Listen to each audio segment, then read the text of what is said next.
this is Steve Zook. Welcome back to Pokesoo Channel and the Guitar Lover System.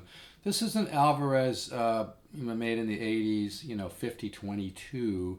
This one's made in Korea, so it says, but I mean, it reminds me a lot of a really good made in Japan Alvarez. And by the way, you can't just use blanket statements like every great 70s Alvarez made in Japan is a great guitar. Some of them suck, they really do, and some of them are really nice. It's like you have to take guitars on a guitar by guitar basis. The reason I bought this guitar is it has really good silking patterns, those little patterns that go across the grain this way. Anytime you see I know it's hard to see probably, anytime you see a guitar with those kind of silking patterns, it's a good species of wood and it ages well and becomes very, very resonant. But part of this video kind of idea, I did one yesterday, a video, but it was too long and they didn't accept it, is, it's just not black and white. A little knowledge is dangerous. You learn a little bit about guitars and every guitar made in Japan is great. No, they're not. You need to take guitars on a guitar by guitar basis. This one, it's funny because the made in the 70s Alvarez made in Japan ones, this one has a pickup, by the way, that sounds really warm and beautiful. I love hearing this guitar with the pickup in the amp and a low volume in the guitar. But most of the older 70s 5022s have a mahogany back inside. This one appears to be rosewood. It has more, so it kind of gives you some of that Martin D28 sound, but with really nice mid bass and mids. That's where the magic is, folks, is that mid bass and mids. A lot of bass on acoustic dreadnought guitars is really thumpy and kind of shit howdy, not putting down any kind of music. I love all kinds of music. But this guitar sounds as good, if not better, than any made in Japan Alvarez I've ever owned. That's one of the reasons I bought it.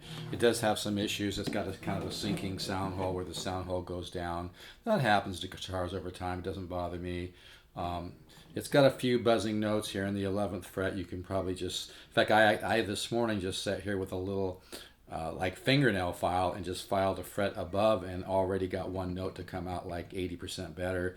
It's not luthiers tend to be kind of perfectionists. They tend to go for solutions to issues that are a little more involved, a little more expensive. I'm not saying it's not valid, but I've already gotten rid of, I think, 3 buzzing notes on this guitar just by doing simple things like adjusting the truss rod. Like I said this morning, I actually, but this note here is now ringing out. It wasn't ringing out earlier. I just sanded just very slightly the fret above. But anyway, I want you to hear this guitar.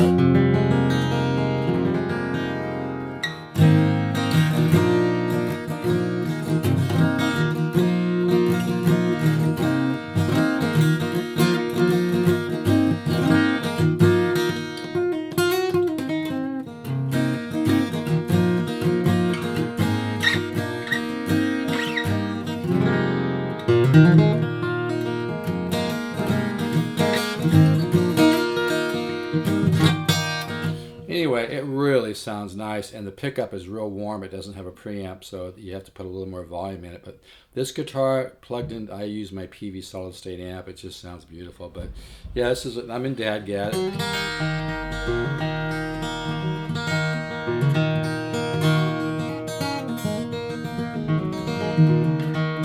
But yeah, you can't just, it's not black and white. The more you learn about guitars, the more you learn how much you're still learning about guitars. I know a lot about guitars, and I'm still learning. And like I said, I bought this guitar because I love the wood in the top. And I could, even though it had super old strings, I could sense that it really had some special tone, which it does. It kind of has some of that pre-war overtone resonant bloom. It's very hard to describe that, but it has some of that.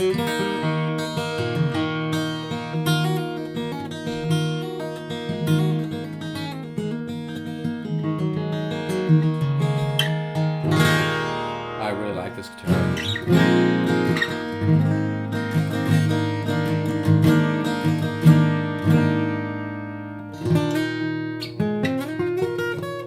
Anyway, I gotta make this video short.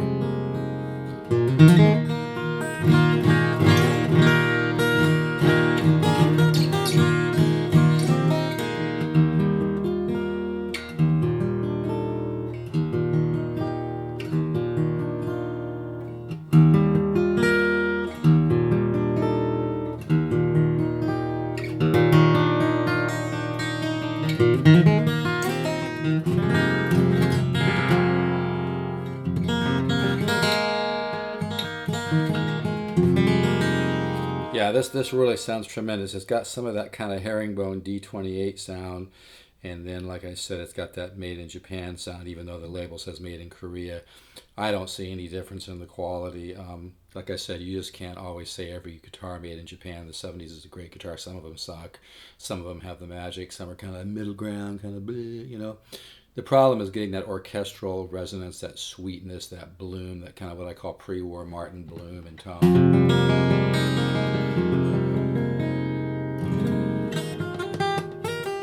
Anyway,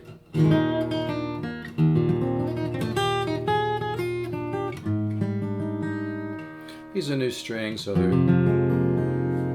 they're stretching out.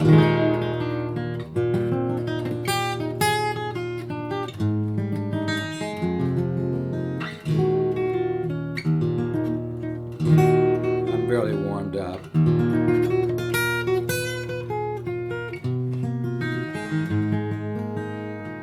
I really love the sound of this guitar. I might just keep.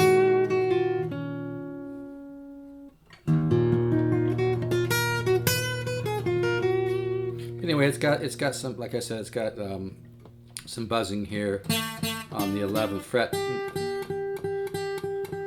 but you could probably just sand down some of the frets up here, because the fretboards tend, you know, it tends to go up a little bit here, and that messes with it a little bit. If you mostly play down here, it's not even a concern. It's a few notes that buzz here on the 11th fret, a few that buzz there. But anyway, this really has a sound, as you can hear.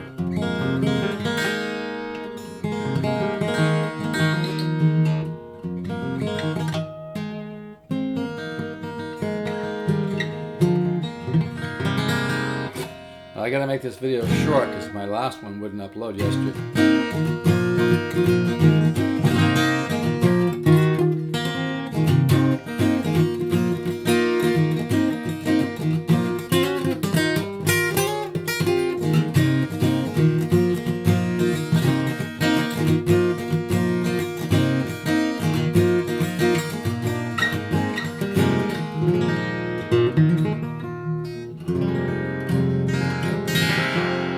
Really nice guitar.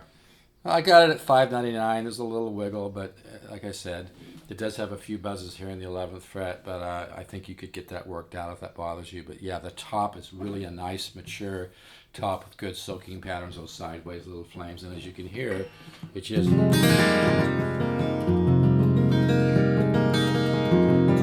It's got some of that nice kind of Martin herringbone D28 older mixed with the made in Japan type sound from Alvarez, but like I said, the label says made in Korea. I don't see any difference. To me, it has a sound as good, if not better, or just as good as a really good 70s made in Japan.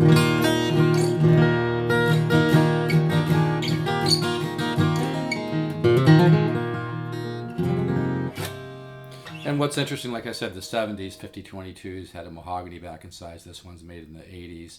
And it has a rosewood back and sides, which gives it a little more warmth and more of a woody tone. I really love this guitar. All right, folks, take care. It comes with a case, a couple tuners. It really has a sound. Anyway, take care. Bye-bye.